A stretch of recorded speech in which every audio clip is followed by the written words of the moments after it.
Bienvenue sur la page de Maman Dodo. Aujourd'hui, nous allons réaliser des beignets à base de semoule de blé et de farine pâtissière. Pour cela, nous aurons besoin de la banane douce bien mûre, la semoule de blé, de la farine pâtissière, du sel, de la levure boulangère.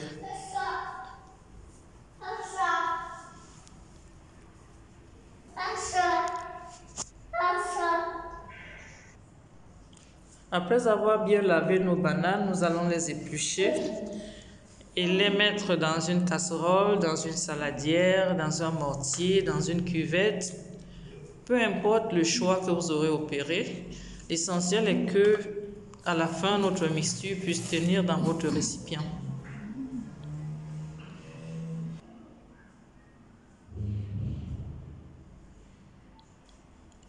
Après les avoir épluchés, nous allons essayer de les écraser.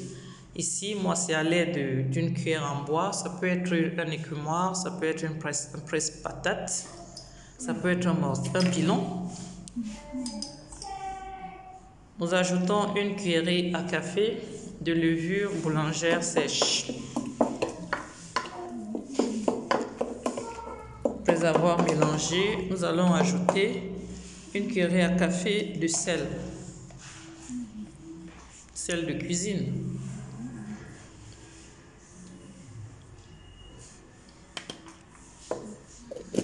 À ce mélange, nous ajouterons, pour moi ici, pour 850 g de bananes douces bien mûres, j'ai ajouté 120 g de farine pâtissière pour 100 g de semoule de blé. La semoule pas très fine.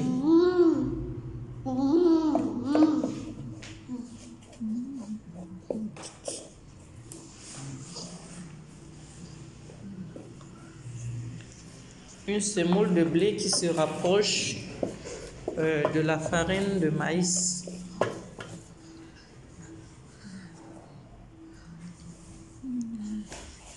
J'ai ajouté les deux farines alternativement. Ensuite, je vais continuer à pétrir ma pâte à l'aide de mes doigts afin de mieux l'aérer et de retrouver tous les grumeaux qui pouvaient encore s'y trouver. Cela rendra la pâte plus homogène et les beignets plus souples, bien aérés. J'ai terminé de pétrir ma pâte.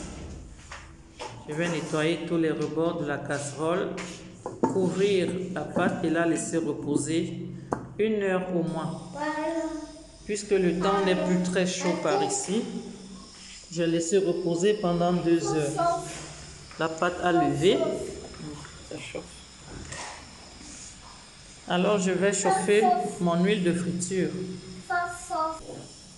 Et à l'aide de mes doigts, vous pouvez vous servir d'une petite cuillère, d'une poche à douille, peu importe ce que vous aurez choisi comme méthode. L'essentiel est de faire des beignets que vous jetterez dans l'huile chaude